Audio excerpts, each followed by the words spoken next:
Olá galera, bem-vindos a mais um vídeo aqui no meu canal. Sou o professor Alan e estarei apresentando para vocês um estudo referente à disciplina Matemática Discreta 2, que trata do tema Teoria dos Grafos, certo? Esse vídeo aqui, gente, assim como todos os vídeos que eu faço, ele está em uma playlist, né, no caso, deixei aqui intitulado Matemática Discreta 2, vai ter entre parênteses nova, uma vez que existe uma playlist antiga, tão boa quanto essa, tá certo? Porém, esta nova playlist está baseada no material em PDF que eu possuo, que eu utilizo durante minhas aulas, né, no Instituto Federal, aqui da minha cidade, tá certo? Então, eu recomendo que você, ao acompanhar os vídeos aqui, você tenha também o material, porque lá tem sempre um a mais, assim como aqui também. Às vezes tem uma observação que está aqui, que não está no material, além de que lá eu acrescentei algumas implementações, né, de programas na linguagem Python, que eu compilei de alguns sites da internet, né, tudo bem referenciado para você ir lá direto na fonte, tá certo?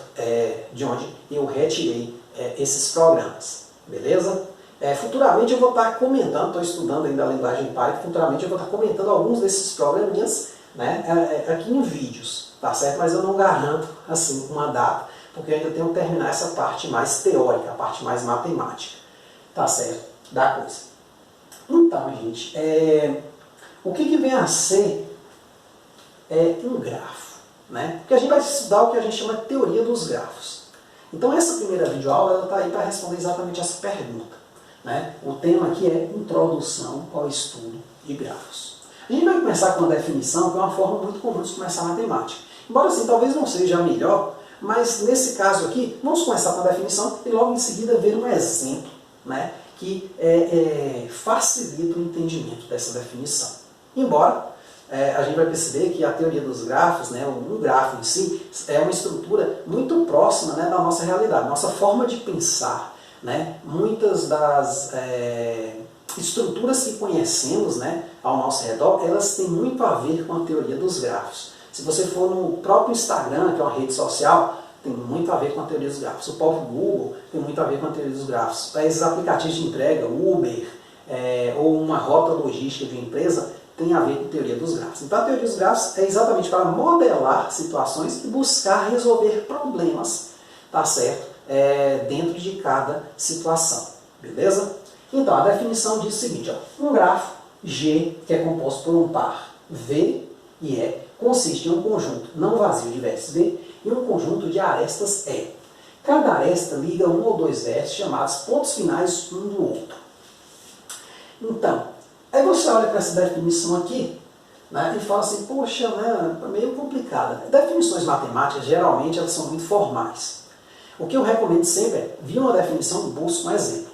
É muito comum no livro de matemática apresentar 3 definições seguidas, sem dar um exemplo. Isso é ruim para quem estuda. Então, nesse caso aqui, eu tento evitar esse tipo de coisa. No material lá, você vai ver um exemplo, uma definição, logo em seguida um exemplo, para te trazer a definição para mais perto de você, beleza? Então, gente, neste exemplo aqui eu botei 3, digamos assim, uma situação dividida em 3 formas, né, da gente abordar, em 3 abordagens para uma mesma situação. Vamos imaginar aqui o seguinte, aí a gente vai vendo a definição, voltando a ela, agora baseado, né, no exemplo. Então, ó, vamos imaginar que existem centrais de dados, né, digamos que essas cidades aqui, Goiás, São Paulo, Salvador, Rio de Janeiro, Belo Horizonte, elas criaram um sistema de comunicação na área de segurança. Então, se um indivíduo foi preso num desses estados, né, e cometeu um crime no outro, então isso aí fica interligado por meio dessa estrutura aqui, que eu vou chamar de um grafo G, ou do grafo G. Então, aqui é a cidade, né, como eu falei, Goiás, São Paulo, Belo Horizonte, Rio de Janeiro, Salvador. Nesse caso aqui, eu coloquei um link entre cada central de dados, que se comunica. Por exemplo, não existe uma comunicação direta de Goiás para Salvador, mas Goiás poderia solicitar essa informação vindo de São Paulo. Afinal, São Paulo pode solicitar de Salvador. Digamos que por economia, né, digamos assim, de financeira, não se estabeleceu um link entre Goiás e Salvador. Né? Aproveita-se um outro link. Então, assim, você pode pensar, né, existe, a modelagem ela vai depender muito da situação, tá certo?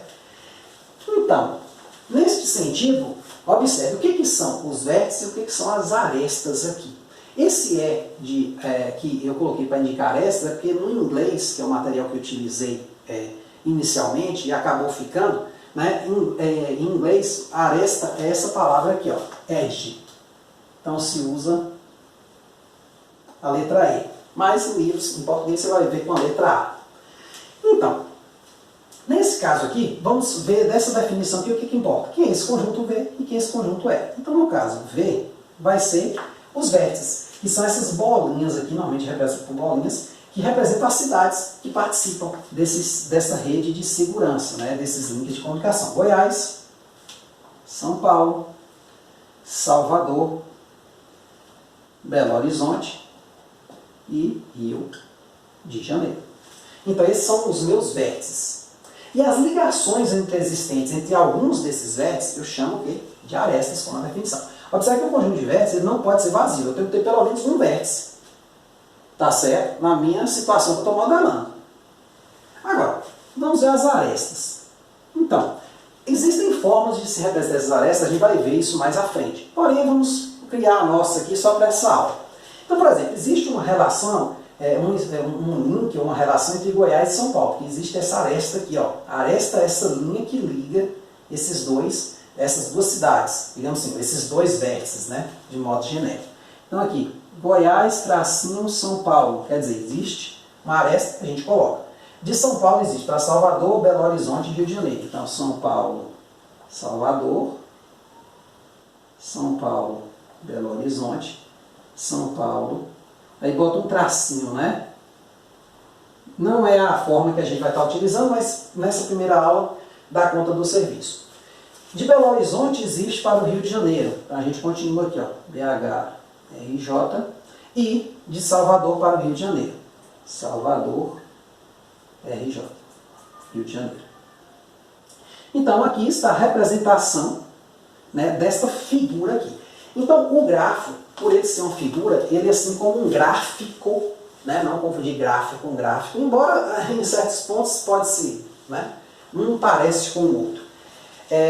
Um grafo ele nos dá uma visão mais fácil do que a gente está trabalhando. Ao invés de eu colocar isso aqui, poxa, é muito mais fácil olhar para isso. Então eu, ser humano, eu prefiro isso. Talvez o computador prefira isso. Mas eu estou modelando a situação inicialmente, antes de mandar a máquina fazer para mim, digamos assim, é melhor eu ver esse mapa aqui. Então o gráfico é como se fosse um mapeamento, né, da situação. Só que, vamos imaginar que essa situação aqui só me diga que existe comunicação entre Salvador e Rio de Janeiro direta. Mas, quando eu vou olhar na prática, existem duas formas da informação chegar de Salvador para o Rio de Janeiro, assim como de São Paulo para o Rio de Janeiro também existem duas, ou seja, links múltiplos. Isso aí pode se dar por conta do congestionamento de informações, sejam links que se cair vai dar problema.